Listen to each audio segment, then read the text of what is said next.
आज आपके साथ वो 3 अमाल के बारे में थोड़ी सी गुफ्तगू करूँगी कि जिन अमाल को करने से या अपनी ज़िंदगी में शामिल कर लेने से आपको क्या बुढ़ापा और क्या जवानी हुज़ूर अकरम सल्लल्लाहु अलैहि वसल्लम की ज़ियारत ख्वाब में एक नहीं 100 दफ़ा इंशाअल्लाह नसीब होगी। बिस्मिल्लाहिर्रहमानिर्रहीम, अस्सलामु अलैकुम। वो 3 अमाल कौन से हैं जिन्हें हम अगर अपनी ज़िंदगी में शामिल कर ले तो हमें हुज़ूर अकरम सल्लल्लाहु अलैहि वसल्लम का दीदार ख्वाब में नसीब हो जाएगा। अच्छा, हुज़ूर अकरम सल्लल्लाहु अलैहि वसल्लम के ख्वाब में दीदार को आप ज़रा समझ लीजिए कि हुजूर को जिसने देखा उसने वाकई हुजूर को देखा। अब कैसे, क्योंकि शैतान सबकी जो है ना हैयत को, शक्ल को अपना सकता है, लेकिन हुजूर की शक्ल को अपनाने की उसको इजाज़त नहीं, वो कतन तौर पे ऐसा नहीं कर सकता।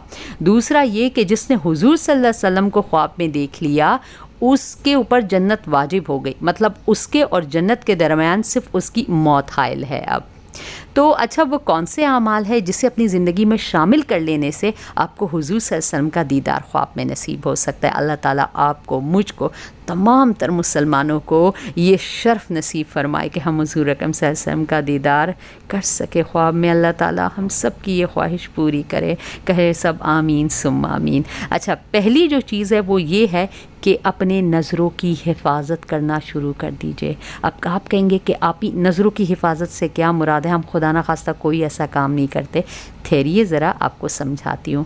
हम जब किसी भी रास्ते में जा रहे होते हैं या अपने घर पर होते हैं, हम खामखा क्यों किसी के कमरे में झांक कर चले, हम खामखा क्यों देखें कि किसी के किचन में क्या हो रहा है, हम खामखा अगर किसी रहगुज़र से गुज़र रहे हैं तो पास वाली दुकान में कौन बंदा खड़ा है, सामने से रास्ते में कौन मर्द आ रहे हैं, किसने क्या पहना हुआ है, किसकी शक्ल किस तरह से लग रही है, यहाँ तक करने से मना फरमाए। ये सिर्फ हदीस ये नहीं है कि मोमिन औरतों से मर्दों से कह दो कि अपनी निगाहें झुका कर चले। ये हुक्म औरतों के लिए भी है, ये हुक्म मर्दों के लिए भी है। गैर ज़रूरी तौर पर अपनी निगाहों की हिफाजत करना शुरू कर दीजिए। सोशल मीडिया स्क्रीन मेरे और आपके हाथ में है, जो जी चाहे उंगलियां प्रेस करें और हम देख सकते हैं हर वो चीज़ जो भी आप देख रहे हैं। ज़रा सोचिए, क्या ये सुन्नत के मुताबिक है? अगर नहीं है, फ़ौरन हटाइए, फ़ौरन वहाँ से नस्लें हटा लीजिए, अपनी मूवमेंट कर लीजिए वहाँ से। अगर लग रहा है कि ये सुन्नत के मुताबिक है, हुज़ूर सल्लल्लाहु अलैहि वसल्लम के सामने भी क्या मैं इसे कर सकता था, मैं अपने अल्लाह ताला के सामने अगर मेरी आमाल पेश किया जाए तो मुझे शर्मिंदगी नहीं होगी, तो वेल एंड गुड, आप उसको करते रहिए, जारी रखिए। आपको कोई आपका मुआवजा नहीं होगा, आपके ऊपर कोई गुनाह नहीं होगा। छोटे तरीके से, बहुत ही आसान तरीके से मैंने आपको समझा दिया कि गैर ज़रूरी तौर पर नज़रों का जो इस्तेमाल है बंद कर दीजिए। गैर मर्दों को देखना, अगर औरतें हैं तो गैर मर्दों को देखना बंद कर दीजिए। अगर फ़ीमेल्स हैं तो वो भाई उनसे भी यही कहूँगी कि आपने किसी भी मर्द को, किसी भी लड़के को या कोई भी ऐसी चीज़ या वो ख़वातीन जो कि पर्दे के ज़ुमरे से कई गुना आगे है, जिनकी हैयत और शक्ल देखकर आपका भी दिल चाहे कि मुझे भी ऐसा करना चाहिए, तो ऐसी तमाम तर चीज़ों को अवॉइड कर दीजिए। नहीं देखना, जितना हो सके हिफाजत कीजिए, हिफाजत कीजिए। अच्छा, दूसरी चीज़ जिसके करने से या अपनी ज़िंदगी में शामिल कर लेने से आपको हुज़ूर सल्लल्लाहु अलैहि वसल्लम का दीदार ख्वाब में नसीब होगा, तो वो है अपनी ज़बान। अपनी ज़बान को काबू कर लीजिए, अपनी ज़बान को नर्म रखिए, इसका गैर ज़रूरी इस्तेमाल ना कीजिए, इसकी सख्ती को ख़त्म कर लीजिए, क्योंकि हुज़ूर सल्लल्लाहु अलैहि वसल्लम ने कहा कि दीन को उसी ने पा लिया जिसके अखलाक बेहतरीन है, जिसके अखलाक नरम है।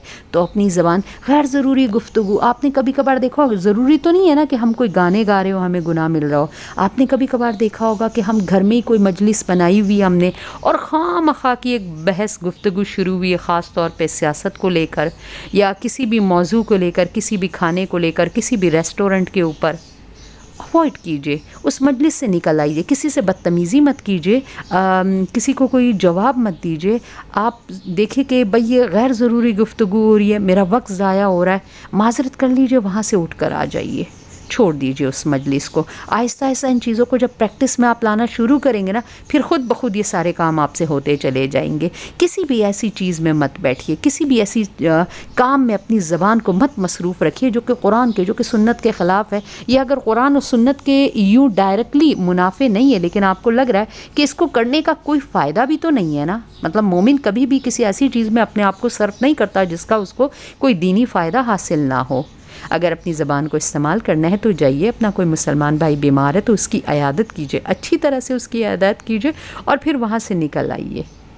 और चलते फिरते अपनी ज़बान को जो है ना वो ज़िक्र में तर रखिए। अगर किसी से बात भी कर रहे हैं ना और इस बात के दौरान एक छोटा सा वक्फा भी आ रहा है ना, तो दिल में सुभान अल्लाह अल्हम्दुलिल्लाह। अभी एक पिछली वीडियो आपके साथ मैंने शेयर की जिसके ने एक बहुत प्यारी दुआ, बहुत प्यारा वजीफ़ा आपके साथ शेयर किया, नहीं देखा तो ज़रूर उसे देखिए, बहुत नफ़ा पहुँचेगा, जिसके अंदर मैंने आपको दुआ सिखलाई है, अल्लाहु अकबर कबीरा वल्हम्दुलिल्लाहि कसीरा व सुभान अल्लाहि बुकरतम व असीला। उसकी फ़जीलत बयान कीजिए, पूरी हदीस आपके साथ शेयर की है।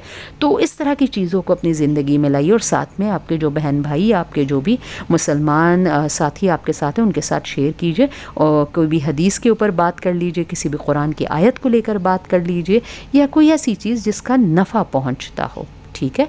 अब तीसरी चीज़ जो कि आपको हुज़ूर सल्लल्लाहु अलैहि वसल्लम का दीदार नसीब करने में मदद फरमाएगी वो है ज़्यादा से ज़्यादा दरूद, कसरत से दरूद। अच्छा, दरूद के बारे में एक बहुत अच्छी बात आपको मैं बताऊं, बाकी जितना भी जिक्र आप करते हैं ना उसके अंदर आपका दिलो जान का और इन्हमाक और तवज्जो का, अटेंशन का और फोकस का बहुत अमल दखल होता है कि जितना इन्हमाक होगा, जितना फोकस होगा, जितनी कंसंट्रेशन होगी, उस दर्जा की कबूलियत उसे हासिल होगी, उस दर्जा का अजर उसे हासिल होगा।